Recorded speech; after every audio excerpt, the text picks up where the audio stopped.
tragedia más grande de México no está en los titulares, no está en las mañaneras, no está en los discursos, está en las aulas vacías. Mientras el país discute política, la educación se está desmoronando en silencio. Durante más de un siglo desde que José Vasconcelos fundó la SEP, cada gobierno, con errores y aciertos, amplió cobertura, construyó escuelas, abrió oportunidades. La educación era el único consenso nacional, hasta que llegó el régimen de Morena. Y en nombre de una transformación ideológica, desmontaron la estructura que sostenía al sistema. Cancelaron la profesionalización docente, regresaron el poder político al sindicato, redujeron presupuesto, eliminaron escuelas de tiempo completo y rediseñaron los libros bajo la dirección de funcionarios como Marx Arriaga, cuya gestión desató críticas técnicas por errores, improvisación y reducción de contenidos clave como matemáticas. Hoy el saldo es brutal. Menos alumnos, menos horas de clase, menos exigencia académica, más incertidumbre, más ideologización. Y cuando la educación se debilita, la desigualdad crece, porque quien puede pagar una escuela privada lo hará. Quien no puede, se queda atrapado. No estamos ante un simple cambio curricular. Estamos ante la captura política del sistema educativo. Y un país que politiza la educación termina hipotecando su futuro. La historia reciente de la educación en México puede dividirse en dos momentos, antes y después de 2019. En 2013, bajo el gobierno de Enrique Peña Nieto, se impulsó una reforma educativa que, con todos sus defectos y resistencias, tenía un objetivo central: recuperar la rectoría del Estado sobre el sistema educativo y profesionalizar la carrera docente. Por primera vez, el ingreso, la promoción y la permanencia de los maestros buscaban depender de concursos y evaluaciones, no de acuerdos políticos internos del Sindicato Nacional de Trabajadores de la Educación. La idea era clara: sustituir el control clientelar por un esquema de mérito. La reforma era polémica, generó protestas, dividió al magisterio, pero introducía algo que México no había logrado consolidar en décadas: reglas institucionales por encima de pactos políticos. En 2019, con la llegada de Andrés Manuel López Obrador y la mayoría legislativa de Morena, esa reforma fue cancelada. La narrativa oficial fue que se trataba de una reforma punitiva y neoliberal. El discurso prometía dignificar al magisterio, pero en términos estructurales, lo que ocurrió fue un desmontaje. Se eliminó el servicio profesional docente, se modificaron los mecanismos de evaluación, se reconstruyó la relación política con el sindicato. El equilibrio cambió. Cuando el sistema educativo depende nuevamente de acuerdos políticos y no de mecanismos técnicos claros, la consecuencia no es inmediata, pero es profunda. Se diluye la certeza institucional. La educación dejó de transitar hacia un modelo de profesionalización progresiva y volvió a colocarse en el terreno de la negociación política. Y esa es la ruptura medular. No fue solo un cambio de leyes, fue un cambio de lógica, de una estructura que intentaba institucionalizar el mérito. ¿Cuánto pagarás por un seguro de gastos médicos mayores después de los 60? ¿Y crees que es carísimo este video? A un esquema donde el poder político volvió a ocupar el centro. Y cuando la política domina a la educación, la calidad se vuelve secundaria frente a la lealtad. Si la ruptura institucional fue el primer golpe, la cobertura es el síntoma visible del deterioro. Durante décadas, México avanzó. Lento, desigual, imperfecto, pero avanzó. Desde la expansión masiva del sistema tras la revolución hasta la universalización casi total de la primaria en el siglo XXI, la lógica era clara. Cada generación debía tener más acceso que la anterior. Eso se rompió. De acuerdo con cifras oficiales comparadas con 2018, preescolar pasó de una cobertura cercana al 74% a alrededor del 63%. Primaria, que rozaba el 99%, retrocedió varios puntos. Secundaria también registró caída. Media superior sufrió el golpe más severo, con una reducción cercana a 20 puntos porcentuales. El dato más crudo: alrededor de 1,5 millones menos, Estudiantes en el sistema respecto a 2018. Sí, la pandemia afectó a toda América Latina, pero en México la caída fue más profunda y la recuperación más lenta en ciertos niveles. Y hay un punto clave que casi no se discute. La tendencia comenzó antes del confinamiento, tras la eliminación de programas como Prospera, que incentivaban la permanencia escolar en comunidades vulnerables. Cuando desaparecen apoyos condicionados a la asistencia en contextos de pobreza estructural, la deserción aumenta. No es ideología, es lógica económica básica. Cada niño que abandona la escuela no solo pierde un ciclo escolar, pierde capital humano, pierde movilidad social, pierde futuro. Mientras el discurso oficial insiste en que primero los pobres, la caída en cobertura golpea precisamente a los más vulnerables. Porque quien tiene recursos encuentra alternativas. Quien no los tiene, queda fuera. La cobertura es el termómetro más elemental de cualquier sistema educativo. Y hoy, ese termómetro marca retroceso. Uno de los elementos más simbólicos del cambio educativo en México ha sido la revisión y rediseño de los libros de texto gratuitos bajo la gestión de la 4T. Este tema pasó de ser una simple actualización curricular a un foco nacional de polémica, no por imaginaciones ideológicas, sino por errores concretos, decisiones cuestionadas y retrocesos pedagógicos que han sido documentados por especialistas, académicos y asociaciones de padres de familia. 1. Reducción de contenidos clave. Uno de los cambios más señalados fue la eliminación o minimización de contenidos estructurales, especialmente en áreas como matemáticas, donde las lecciones se volvieron menos sistemáticas y carecieron de una progresión clara entre grados. Lectura y comprensión, contextos que no siguieron una escala lógica y que redujeron ejercicios prácticos. Ciencias y pensamiento crítico, donde se diluyeron conceptos básicos para priorizar explicaciones más vagas o discursivas. Esto no fue un rumor. Académicos de diversas universidades públicas y privadas observaron que los nuevos libros dejaban lagunas en temas que son esenciales para el desarrollo cognitivo fundamental de los estudiantes. 2. Errores técnicos que saltaron a la vista. Especialistas y docentes reportaron errores concretos en los libros, tales como problemas en ejercicios matemáticos, como operaciones mal formuladas, inconsistencias en la lógica de los problemas o aplicaciones incorrectas de conceptos básicos, aspectos que cualquier profesor con formación pedagógica detecta rápidamente. Definiciones mal estructuradas, donde conceptos claves eran explicados de forma confusa o contradictoria con enfoques pedagógicos clásicos. Secuencias didácticas incompletas, impidiendo que el alumno pueda construir conocimiento de forma progresiva y coherente. Estos errores no quedaron en comentarios aislados. Varias asociaciones de padres de familia interpusieron recursos legales exigiendo una revisión formal del material. 3. Falta de claridad metodológica. Los libros rediseñados tendieron a adoptar una narrativa más orientada a temas transversales y valores sociales, dejando en algunos casos de lado la enseñanza sistemática de habilidades básicas.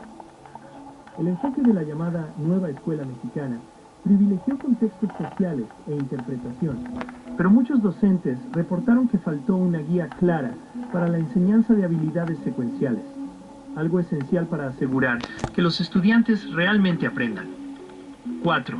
Reacción de la comunidad educativa. La respuesta no fue menor. Docentes, tanto en escuelas públicas como privadas, señalaron que los materiales eran difíciles de enseñar o poco útiles para planificar clases. Académicos en pedagogía emitieron informes técnicos cuestionando la validez de las nuevas estructuras curriculares. Padres de familia manifestaron frustración ante contenidos que no parecen preparar a sus hijos para evaluaciones estandarizadas o estudios avanzados. Este no es un debate teórico. Afecta el día a día de millones de estudiantes y maestros. ¿Qué significa esto en términos educativos? No se trata simplemente de gustos pedagógicos. Se trata de la apropiación del currículo por parte de instancias políticas, más allá de expertos educativos. La minimización de habilidades básicas en favor de narrativas más amplias y menos estructuradas. La incertidumbre de docentes y padres ante materiales que no proveen una progresión clara de aprendizaje. ¿Sientes que entre más usas tus lentes de lectura más, te aumenta la graduación? Te presentamos la nueva generación de lentes japoneses inteligentes. Y cuando los libros de texto, la columna vertebral de la educación pública, presentan estos problemas, el impacto no se limita a unos errores aislados. Se traduce en menor dominio de competencias básicas, docentes sin guía clara y alumnos con brechas crecientes frente a otras generaciones. Nueva Escuela Mexicana. Modelo pedagógico o proyecto ideológico. La llamada Nueva Escuela Mexicana no es solo un ajuste curricular, es un cambio de paradigma. El discurso oficial la presenta como un modelo humanista, comunitario y centrado en la justicia social. Bajo los gobiernos de Andrés Manuel López Obrador y ahora de Claudia Sheinbaum, se ha defendido como una ruptura con el modelo neoliberal anterior. Pero la pregunta de fondo no es retórica, es estructural. ¿Estamos ante una modernización pedagógica o ante la politización del currículo? 1. El cambio de lógica la Nueva Escuela Mexicana propone: trabajo por proyectos, eliminación de asignaturas rígidas, enfoque comunitario y social, menor peso de evaluaciones estandarizadas, integración transversal de contenidos. En teoría, esto no es negativo. Muchos sistemas educativos modernos incorporan proyectos interdisciplinarios. El problema surge cuando el cambio se implementa sin transición gradual, reduce estructura en habilidades básicas, minimiza evaluación objetiva, sustituye progresión técnica por narrativa social. En educación, la forma importa tanto como el fondo. Si un niño no consolida lectura comprensiva y matemáticas estructuradas en primaria, ningún enfoque comunitario podrá compensar esa carencia más adelante. 2. El riesgo de la ideologización. El Estado siempre define parte del currículo. Eso es normal. Pero cuando el diseño curricular incorpora una visión política dominante como eje transversal, económica, histórica o social, surge una tensión inevitable. La escuela deja de ser espacio plural y se convierte en vehículo de una narrativa oficial. La educación pública no puede ser un instrumento de propaganda. Debe ser un espacio de formación crítica, pero con bases técnicas sólidas. Cuando el énfasis pasa de habilidades cognitivas medibles a construcción de conciencia ideológica, el riesgo es claro. El aprendizaje básico pierde centralidad. 3 lecciones internacionales. Los sistemas educativos que priorizan excelencia técnica, como Finlandia, Corea del Sur o Canadá, fortalecen matemáticas, lectura, ciencias, formación docente rigurosa. En contraste, modelos donde el currículo se subordina fuertemente a narrativa política tienden a generar dependencia estatal y menor competitividad global. El ejemplo más citado en América Latina es Cuba. Alta alfabetización formal, sí, pero con fuerte centralización ideológica y limitaciones en innovación económica y libertad académica. La lección no es caricaturizar modelos. La lección es que cuando la educación se convierte en instrumento de proyecto político, el margen de pensamiento autónomo se reduce. 4. El dilema mexicano. México enfrenta una revolución tecnológica global. Inteligencia artificial, automatización, competencia internacional. En ese contexto, debilitar matemáticas, lectura analítica y formación científica no es neutral, es estratégico. La Nueva Escuela Mexicana plantea comunidad y conciencia social, pero si no consolida competencias duras, deja a los estudiantes en desventaja frente al mundo. Y aquí está el punto crítico. No se trata de si el modelo tiene valores nobles. Se trata de si prepara a los niños para competir, innovar y prosperar en el siglo XXI. Si la respuesta es incierta, el experimento es demasiado costoso. Porque en educación, los errores no se corrigen en un sexenio. Se arrastran por generaciones. En política pública, el discurso inspira. Pero el presupuesto revela prioridades. Y cuando se revisan los números, la narrativa de que la educación es el corazón del proyecto empieza a tambalearse. En 2018, el gasto educativo representaba alrededor del 4,4% del PIB. Hoy ronda el 4%. Puede parecer una diferencia menor. No lo es. En términos reales, hablamos de miles de millones de pesos menos para infraestructura, formación docente, materiales y programas estratégicos. Y el recorte no fue uniforme, fue quirúrgico. 1. Escuelas de tiempo completo. Uno de los programas más emblemáticos eliminados fue el de escuelas de tiempo completo. Más de 25,000 planteles ampliaban jornada escolar a 6 u 8 horas. Incluían comedor, beneficiaban principalmente a zonas marginadas e indígenas. No era solo una política educativa, era política social. Al desaparecer, los alumnos regresaron a jornadas de 4 horas. Las madres trabajadoras perdieron respaldo. La brecha frente a escuelas privadas volvió a ampliarse. Más de 230 millones de niños y niñas en el mundo necesitan 2. Formación docente. La inversión en capacitación magisterial también sufrió recortes severos en comparación con 2018. Si se cancela una reforma, se elimina evaluación y además se reduce formación continua. El mensaje es claro. La profesionalización dejó de ser eje estratégico. En cualquier sistema competitivo del mundo, la clave está en el maestro. Sin formación constante, la calidad se estanca o retrocede. 3. Universidades públicas. Las universidades públicas han enfrentado presión presupuestal real frente a inflación. Cuando la educación superior pierde margen financiero, la investigación se contrae, los laboratorios envejecen y los jóvenes buscan alternativas privadas. Resultado: mayor participación de universidades privadas, mayor carga económica para familias, mayor desigualdad estructural. 4. Ciencia y tecnología. El gasto en ciencia y tecnología también retrocedió respecto a 2018. En una era de inteligencia artificial, automatización y competencia global, reducir inversión en investigación es una señal preocupante.